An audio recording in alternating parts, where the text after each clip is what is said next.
저도 잘 모르시고 남들이 다 뭐 D대 나왔냐, 뭐 S대 나왔냐 다 그러는데 저는 학력이 고졸입니다. 뭐 강원도 나오지 않았고 선원 수자 출신입니다.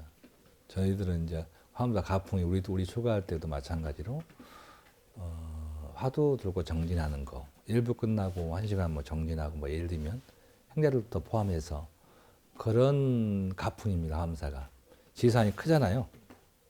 그 쌤들이 큼직큼직하고 스케일도 좀 크고 생각 좀 커요. 근데 이제 자랑합니다. 근데 이제 그런 가풍 속에서 출가를 하다 보니까 자연스럽게 뭐 대학을 간다. 뭐 다만 이제 돌아가신 종원 스님께서는 우리 시대 때는 배워야 된다 학문적으로. 그래서 대학을 많이 성가대 같은 데 많이 보냈던 것도 사실이에요. 근데 저는 이제 은사스님 영향을 받아서 그런지 몰라도 선원에 가야 된다. 여기에 대한 집착이 좀 강했었죠. 근데 이제 물론 그럴 수밖에 없는 것이 시골에서 조그만 말사 주지를 할 때는 학비를 지원한다는 것은 쉽지 않았어요. 그러다 보니까 은사스님이 본사 주지를 하신 분 하고 있는 분들은 나 수마사 주지하고 계신 분들은 다 대학을 갔어요. 저는 이제 가난하니까 선원을 갔어요. 물론 제가 가고 싶어서 갔지만 쭉 가다가 이제 종단에 내가 소임을 보게 됐는데 98년도죠. 어서선할 때. 이유가 뭐냐 해인사 선방에 있을 텐데 제가 젊은 사람이 봤을 때는 너무 종단이 이렇게 시스템적으로 봤을 때는 마음에 안 드는 거예요. 94년도에 뭐 여러 스님들이 뭐 종단 개혁에 같이 동참하자. 저는 그때 그랬어요. 내가 갖추지 못했는데 남한테 이래라 저래라 할 수 없다라고 생각해서 선원에 다녔기 때문에 다니고 있어서 근데 살다 보니 그 말이 다 맞는 거야. 종단이 너무 썩어 있는 것 같고 너무 안 맞는 것 같아. 그래서 내가 계속 포행 돌 때마다 이렇게 꾸시렁꾸시렁 할 거 아니에요. 그 아는 선배 선생님이 참다 못 참고 야 그러면 인마 말로 뒤에서 그러지 말고 가서 네가 가서 소인을 보면서 밥 공부 될 거 아니냐. 그 말에 굉장히 그 철에 하도가 됐어요. 아, 내가 동참하면 해야지 왜 뒤에서만 자꾸 꾸시렁거린다고 될 것이냐. 근데 내가 지금 마음이었으면 안 갔을 텐데 그게 시스템의 문제가 아니라 의식의 문제다라고 생각했어야 될 텐데 그때는 그랬어요. 그래서 이제 호흡부에서 마침 종고 사숙님이 이제 호흡 부장을 하니까 나보다 와서 도와달라 하길래 갔죠. 다 스님들은 내가 선방에 평생 선방만 다닐 것으로 알았는데 사판된 것을 가장 의아하게 생각하셨었고 또 그 당시에 갔어요. 뭐 가서 열심히 살았죠. 열심히 살았는데 얻어진 과 잃어진 것이 참 많죠. 왜냐하면 개인적으로 얻어진 거라면 내가 선방에 다닐 때는 행복했어요. 화두를 들고 내 마음이 맞고 주변 환경이 고요하기 때문에 불편할 일이 없었어요. 굉장하게 뭐랄까 따로 극락세가 따로 있는 것이 아니라 마음의 평화 이것이 늘 항상이었어요. 그러니까 좋았어요. 근데 뭔가 불편한 것이 있었어요. 그게 뭐랄까 도시에 나가거나 해제철이 되거나 만행을 하거나 그때는 또 고요함이 깨지니까 또 괴로움. 이렇게 1년에 반은 행복했고 반은 괴로웠어. 근데 여행하지 못했다는 것이죠. 그때 어릴 때니까. 근데 이제 거기 소임을 살다가 안양에 뭐 용화사라고 하는 나는 전문을 몰라서 그랬지. 사찰을 그때는 어수선한 누가 팔았잖아요. 그래서 이제 되찾아야 된다는 일념으로 내가 맡은 사건이었으니까 용화사람 쭉 하다가 주주게 되고 뭐 다시 또 신도한테 미안하니까 또 절을 다시 지어야 되고 그 과정이 10년이 걸린 거예요. 10년 동안에 안양에 절이 없어진 것을 다시 부처님을 모시고 와서 다시 절을 짓고 하는 과정에서 수많은 고소고발을 당하고 재판 한 10년 하고 뭐 최근까지도 그때 당시에 나한테 피해봤다고 생각하는 우리가 피해자인데 뭐 데모도 하고 그런 걸 과정을 겪으면서 나는 뭐랄까 더 많은 걸 얻었다고 봐야 돼요. 내가 갖지 못하는 공부적인 면에서는 훨씬 나는 더 성숙해졌다. 훨씬 더 익었다. 내가 봤을 때는 내가 중으로서에 대한 정립, 사상, 이것은 그 시기가 가장 확실하지 않았을까. 그런 생각을 지금 가져봐요. 그래서 내 일대기를 하고 있네. 그래서 그런 부분이 자연스럽게 이제 지금까지 오게 되는 과정에서 사판이 됐는데 화엄사의 가풍이 수행 가풍이 맞아요. 근데 지금도 수행 가풍 남아있냐라고 본다 한다면 선방에 한 50명 다니세요. 선방에서 지금 40명에서 50명 사이를 선방에 다니십니다. 화엄사 다른 본사보다는 많이 다니는 편에 속해요. 312명입니다. 화엄사 재적성이. 그중에 50명 정도가 선방에 다닌다 한다면 상당히 많은 퍼센트를 차지하고 있어요. 그런데 과연 이분들이 간절한 수행에 대한 마음 때문에 다닌 분이 몇 분이나 계실까 이렇게 해보면 또 그 3분의 1로 줄어들겠죠. 그러나 어쨌든 화엄사 가풍은 맞습니다. 그래서 우리가 그분들이 또 화엄사가 말사가 가장 작고 가장 가난한 본사에 속해요. 그러다 보니까 다른 선택보다는 대부분 선언을 선택하는 것이 맞았고 가풍과 환경 그 때문에 이제 수자가 많은 편에 속한데 과연 수행 정신이 또 수행력이 지금까지도 이렇게 뭐랄까 다른 본사에 비해서 월등하냐라고 얘기해 보면 그렇지는 않은 것 같아요. 그래서 이제 내가 할 수 있는 부분은 수행 환경을 먼저 조성해 주는 것이 우선이었다. 그것이 내가 2년 동안 해야 할 역할이었고 강주의 포교당이 30년 전에 종원 스님께서 주지하실 때 도심 포교당이 그래도 한 군데는 있어서 도심에 살고 있는 신도들이 쉽게 접할 수 있는 공간을 만들어줘야 된다. 강주 지역이 이제 호남 본사의 공동 지역이에요. 화엄사만 말사도 없고 포교당도 없어서 땅을 살았는데 30년 동안 어느 역대 주지스님이 포교당을 못 지었어요.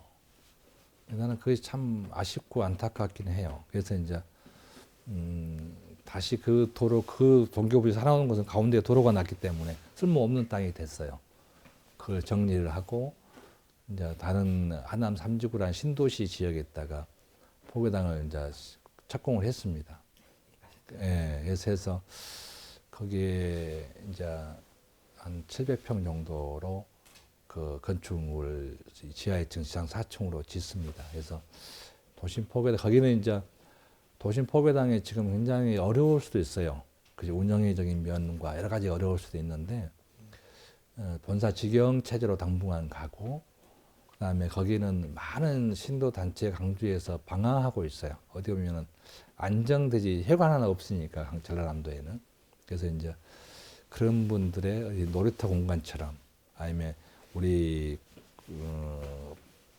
공부하는 불자들의 어떻게 보면 굉장하게 자유로운 공간처럼 만들기 위해서 개인이 만드는 포교당은 개인 사찰처럼 똑같은 템포에 대한 그 체계로 우리가 공통적인 수행 체계를 심어줄 수 있는 것이 잘 안 되더라고요.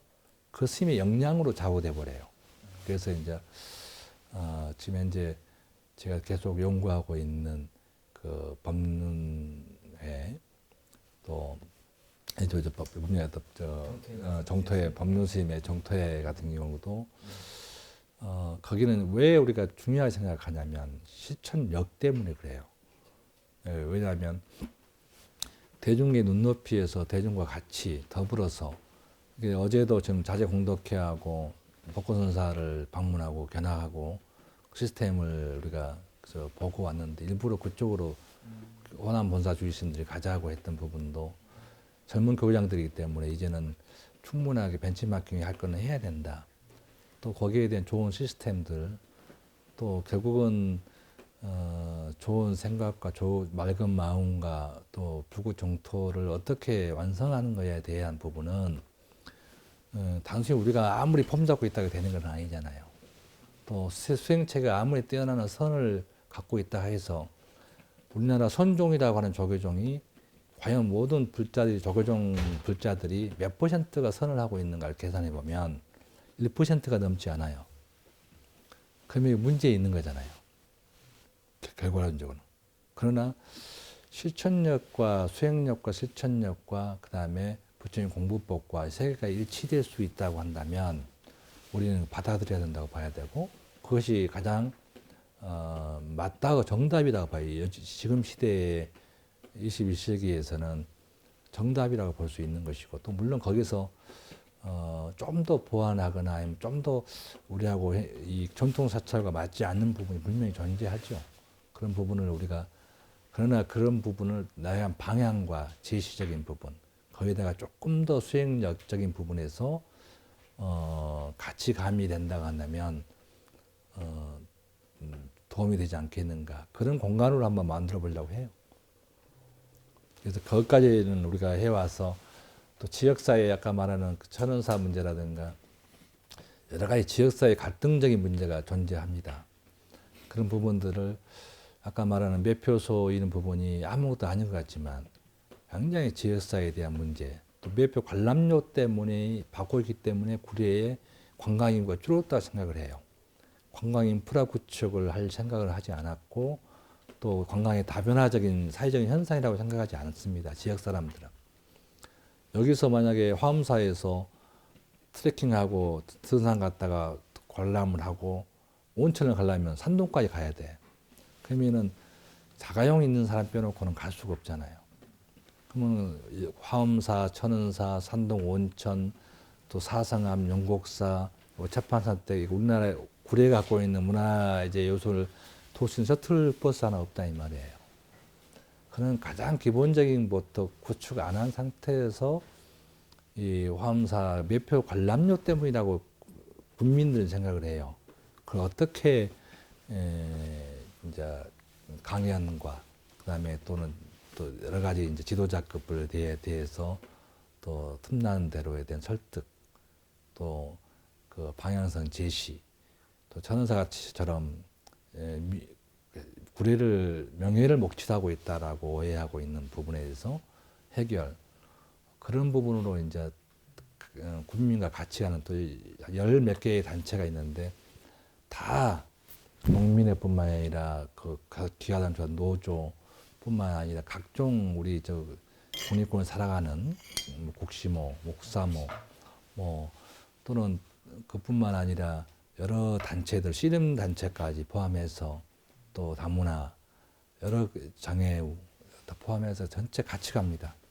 항시 같이 모임도 같이 하고 또 같이 소통을 하려고 하고 또 상가 번영회와 우리와 행사도 같이 주최하기도 하고 매달 모임도 갖습니다. 이게 소통을 통해서 그런 걸 좀 문제를 해결을 하려고 노력했었고 거기에서 우리가 해결할 수 있는 당장 해결할 수 있는 문제는 그때그때 해결을 해 왔어요. 국민들의 의견을 받아들여서 이제 그런 것이 이제 내가 신뢰하는 국민과 같이 하지 않는 국민이 아니라 국민이라도 자기 지역에 있는 국민과의 갈등하지 않고 같이 하는 본사야만이 우리 화엄사라고 하는 그가 이 자리에 존재하는 이유이기도 해요. 그래서 이제 그런 면에서 노력을 좀 많이 했죠. 그래서 거기까지 그다음에 이제 앞으로 해야 될 부분 아까 제가 말하는 석경원이라든가 사경원이라든가 이제는 이제 템플스테이를 가만히 보니까 오히려 우리 불자들한테 대한 그 뭐랄까 여격가라 할까 아니면 불자들이 더 신행하기를 불편하게 하는 요소가 되기도 하더라고요. 국민들한테 우리 전통 문화를 알리고 불교를 긍정적 마인드로 바꾸게 하는 요소는 돼요. 충분한 효과를 발휘하고 있는데 대신에 이제 우리 막상 우리 불자들이 기도하거나 수행하거나 여러 가지 신행하는데 장애 요소기도 해요. 뭐 당장 잘방이 없기도 하고 또 그것이 어떻게 구분할 것인가. 나는 다른 사찰에 다니는 불자야. 근데 뭘로 증명할 것인가. 신도 카드로만 하라는 것은 잘 안 맞는 것 같고 그럼 나는 기도하러 왔는데 템플로 가야 되냐? 이것이 참 구분이 불명확한 경우가 있어서 아까 말한 구분이 일정 부분 지어졌다 하잖아요. 그런 것에 대한 부분이 더 확실하게 우리 불자들에게 어떻게 신앙적인 부분으로 우리가 더 친절하게 다가설 것인가, 또 그런 공간과 여건을 조성해 줄 것인가에 대한 부분이 앞으로 제가 남은 임기 1년 반 동안에 해야 될 일이기도 해요. 그래서 그런 방향으로 가지 않겠는가 싶습니다.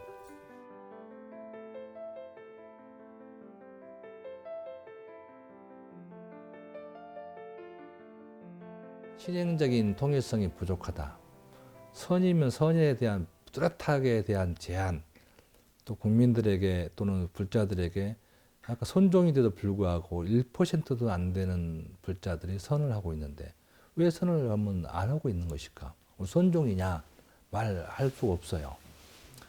그렇다면 선의 수행 체계에 대한 명확하게 정답을 내줘야 된다. 명상과 대부분 요즘에 영상에 다른 명상은 치유잖아, 치유. 마음의 치유.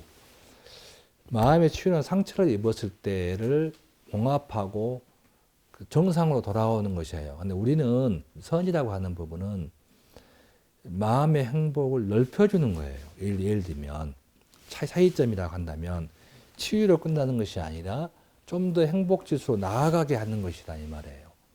그것이 이제 지혜적인 부분으로 나아가는 것인데, 근데 자꾸 명상으로만 치유로만 끝내려고 했다는 명상이라는 용어를 너무 쉽게 쓰고 동대도 명상학과를 만든다 하고 심리학과 명상의 시혜적인 트렌드이기도 해요. 근데 그것은 이러면 큰 그릇이 있는데 여기다가 이것만 고집하고 있는 것이지 않을까. 선이라고 하는 굉장히 치유만 있는 것이 아니라 행복에 나아가는 길도 같이 포함되어 있는 것을 나는 이거 다 큰 것은 버릴래. 요만큼만 먹을래. 라고 고집하고 있는 모습이 될 수 있어요. 그래서 선 속에 명상이 포함되는 거잖아요. 그 정립을 분명하게 해줘야 되고 방향적인 부분을 명확하게 거기에 이제 거기 같은 선이지만 뭐 청아쌤이 연물선도 있었을 것이고 다양한 선 이름을 붙일 수 있죠. 선이라고 하는 것이 볼시자의 헛단자 한 가지에 집중하는 그 출발점이다 보니까 관법도 포함되고 다 포함되겠지만 뭐 뒷바사나도 거기에 일부에 포함되기는 하겠지만 그러나 선이라는 큰 그릇이라고 봐야 되죠. 이 큰 그릇에 다 담을 수 있는데 왜 작은 것만 고집할까? 특히 이제 동사서 부분에 나도 이제 용타 스님하고 같은 마을 분이에요. 예, 가장 먼저 추가했고 그다음 내가 3번째 정도 9분 정도 추가하셨는데 내가 한 3번 정도 돼. 근데 이제 늘 봐봐도 그것은 같은 선의 실천법이죠. 실천법. 그러니까 똑같은 선이라도 그냥 마음속에 머물러 있는 선이냐. 이 선을 머물러 있던 부분을 맑은 마음, 악한 마음, 독한 마음, 여러 가지 모양의 마음을 어떻게 실천 행할 것이냐.